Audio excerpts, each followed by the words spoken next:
There we go.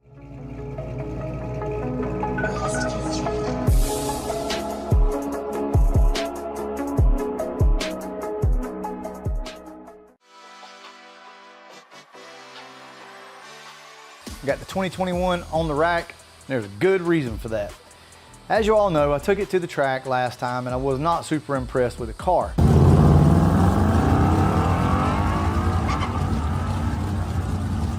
So we got something to fix that. Let's go over here and check it out. This should solve a lot of the problems that we're having with this car, with it being very lazy out of the hole. So this is an FTI converter for a 10R80. This is something new that they're bringing to the market right here.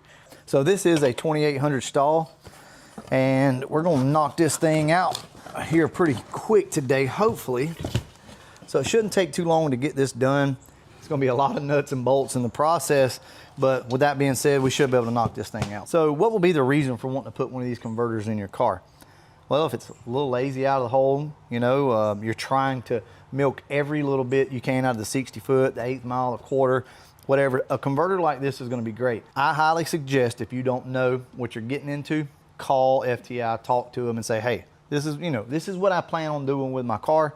What converter do you recommend? They're going to know your power level. So this is something new for the 10R80 world, and I think you guys are going to like it a lot. With that being said, I have never taken out a 10R80, so I have no clue what I'm doing. I did watch some videos on it though. The biggest thing that I want you to know about this is not so much the install, but the results.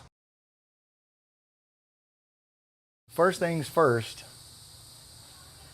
all you got to do is just pop this out of its little clip there. That's going to be for your shifter. I'll pop that out, and then this little deal right here is not fun to get out. It's just a little white clip. There's a button on the top and a button on the bottom. There's a lot of little clips and things like that. So here's something that you're gonna need. You're gonna have to have one of these. Now I got this from O'Reilly. If you look around, you'll see that there's just clips everywhere here. Try to save some of these. Oh, look at that, we didn't break it. If you're doing this yourself, here's what I recommend with any of these jobs. Although I've never done it before on one of these transmissions, what I suggest is you absolutely take your time. You cannot be in a rush whenever you're doing something like this, because you will mess up, okay? There's a lot of little stuff in here that you're gonna need to take loose. So there's a black plug right there. And this thing comes out for access. All right, so this comes out, and then you can see the torque converter back there. That's where you're gonna take your torque converter bolts loose from here. You're gonna spin the engine over once you get the starter out, start doing that. Also, disconnect your battery cable as well. Go ahead and get that out of the way. Like I said, the main focus here is not how to do this, but more so the results from that new converter.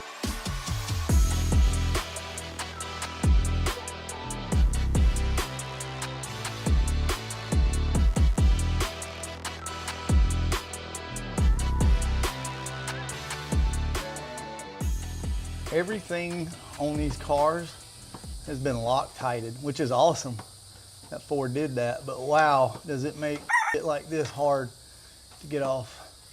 Bump this thing back a little now.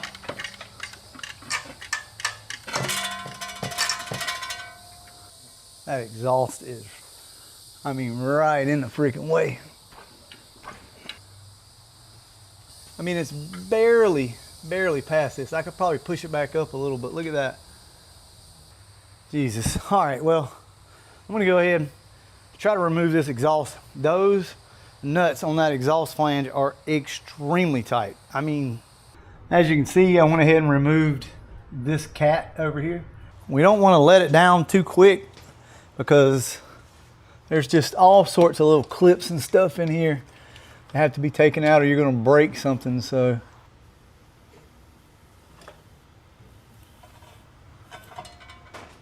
there was a guy said always reach back with your stock converter and kind of feel the depth of it. And remember that, because when you put your new converter in, you kind of know, you know, how much room you need back there, because these things have to lock in. And I'm just not that familiar with these transmissions, of course, so put my ring in my pocket. Let's see. Yeah, so I can get down to my fingernail basically past that ridge. So the bolts that are going to give you trouble is that bolt up there, that one right there that goes into the dowel pin, and really the manifold bolt, that top one. It'll make a little bit of a mess. That's okay. All right, so anyway, I'm gonna go ahead, draw some of this fluid out, and at least replace most of it. I ran up to my local O'Reilly's and found this. So this is a vacuum fluid pump extractor. They're not cheap. This thing was like 75 bucks, but I think this will work to go ahead and draw some of the fluid out of this. They say once it gets going, it should do its own thing and extract.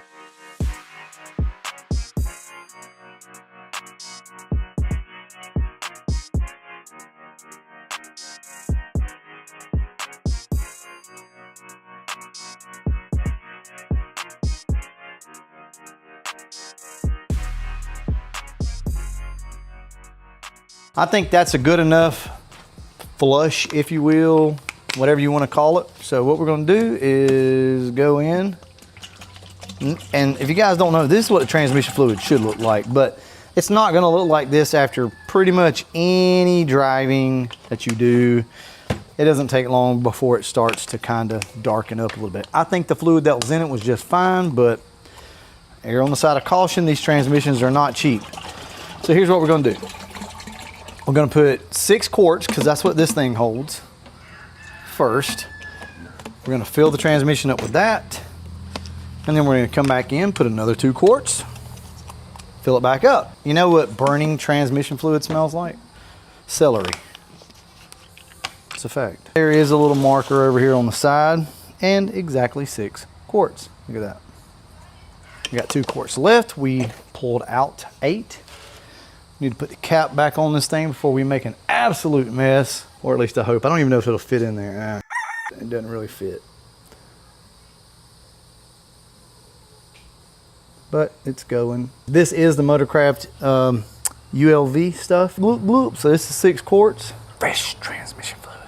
That was a win, in my opinion. If you guys want to pick one up, I got it from O'Reilly Auto Parts for like, I don't know, I have no clue, maybe 20 bucks at the most. Pouring oil into something, you can go ahead and put all of it in there and then know what you got. Or if you're pulling something out, extracting it, then you know what you're pulling out and you know what you need to add back. Awesome. Got in my face, Aubrey. Good God, you're always up in my face. All right, we're gonna go ahead, slap the converter in. So we were short on transmission fluid.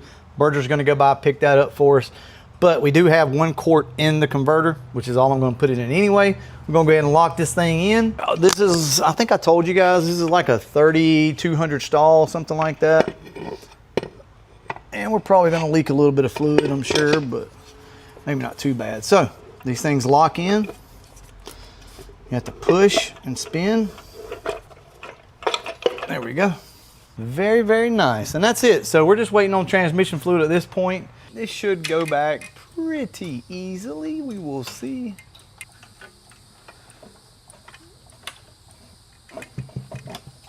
What we hitting on? Come on now, talk to me. I'm gonna go ahead, finish getting this thing in. I'll catch you guys once it's all said and done.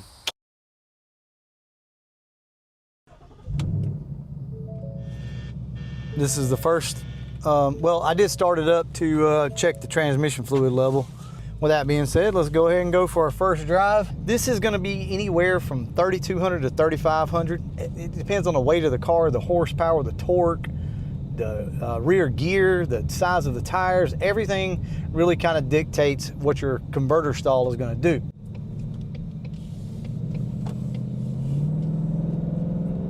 All right, so we'll get a couple of miles under our belt. The car may shift a little funny, so it may require a tune, but that's what we're here to find out. If you guys are wondering, so what's the deal with FTI? Maybe you've heard of them, maybe you haven't. Here's the deal. This is their very first 10R80 converter that they've released. We're testing it. So we get to bring this to market on our channel. You know, we're new to Coyotes, and I think it's cool that we get a new product that the Coyote world has not seen, or at least the 10R80 world has not seen. So we'll go ahead and just kind of roll into it and see what the downshifts look like. Feels pretty normal. Give everything a chance to get nice and warm and lubed up, and then we'll start making us some hits.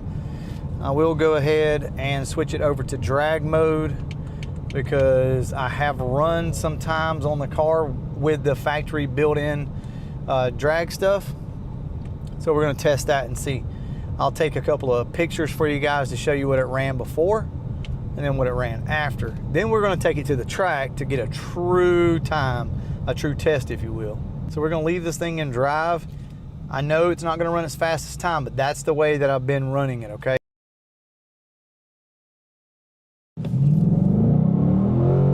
Wow, there we go.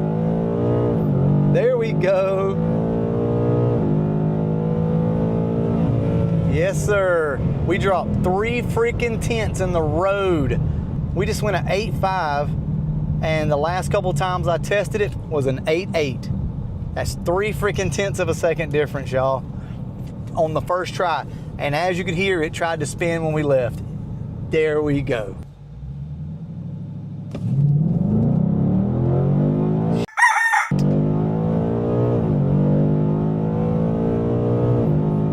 Wow.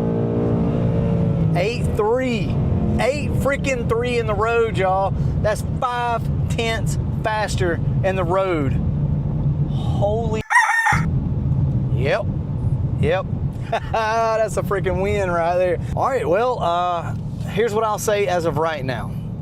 I don't really see a need for a tune as of this moment. I will get back with you guys on it and give you an update if the car, you know, needs a tune, like driving around town. But as of this moment, it feels great. The car dropped 5 tenths of a second in the 1/8 of a mile in the road. We also will be taking it to the track, so I'll be able to prove that to you. The last time at the track, it ran an 8.2. I doubt it's going to drop 5 tenths at the track. I'd love to see 2 tenths, maybe 3 tenths at the track, but 2 tenths I will be happy with. I think that's worth the upgrade, okay? But with that being said, shout out to FTI for sending this thing over. I'm testing currently for them right now. I think you guys would really like this converter. It takes all that sluggishness out of it. They need to come with converters like this, because I'm going to be honest with you, I don't really see a big difference in drivability. So, pretty cool. As a matter of fact, there's a cop right there, so thank God we didn't decide to make another hit. Appreciate you watching. I'll give you an update once we get to the track. All right, we're going to go ahead and test the stall speed of the car here with the new converter in it. So all I'm going to do is press the brake and bow the car up until it spins. It is in drag mode. As you can see, traction control is off. Everything's good. So let's see what we got here.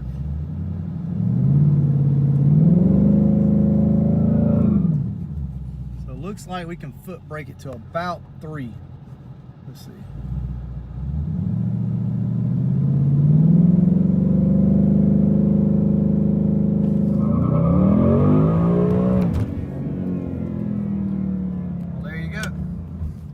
So foot braking to about 3,000, 3,200 is freaking awesome, y'all.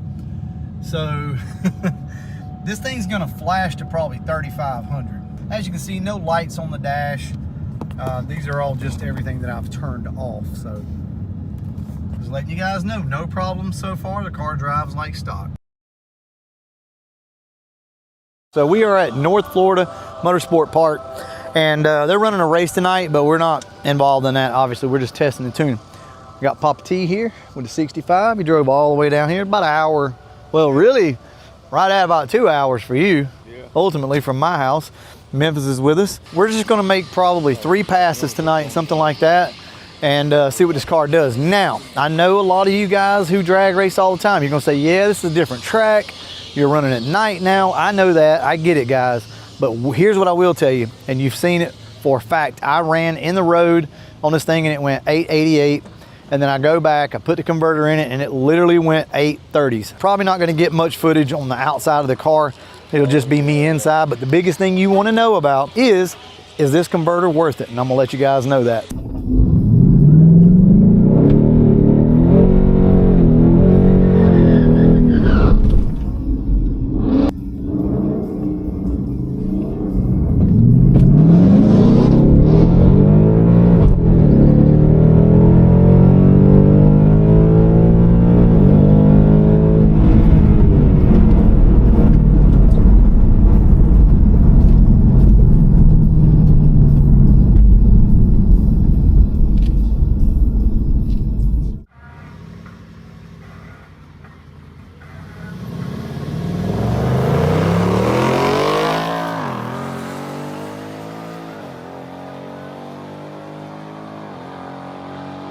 So 794 at 90 mile an hour.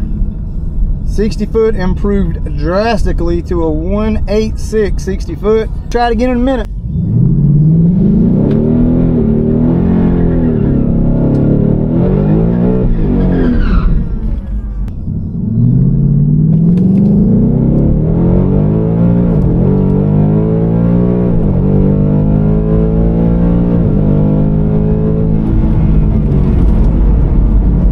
Woo, that felt good. That felt real good. The car seemed to leave a little harder. So, hell yeah. Maybe that was a 780, I don't know. Definitely the converter improved 60 foot tremendously. It's about 74 degrees right now, so, you know, that is working in our favor, but it is what it is, guys. There we go, guys, 789 at 91 mile an hour. So she picked up a little bit. No doubt, if I could play with this car a little more, I think we'd be good to go. Let's see if we can squeeze in one more run, and we'll go ahead and head out for the night. I'd like to have 3 passes, so we'll see if they'll let me run again.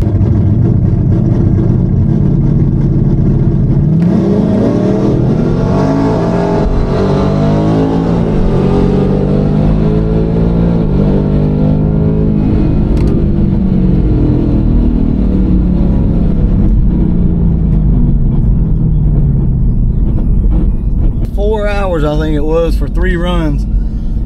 I paddle shifted at that time. I'm gonna be honest with you, I don't know.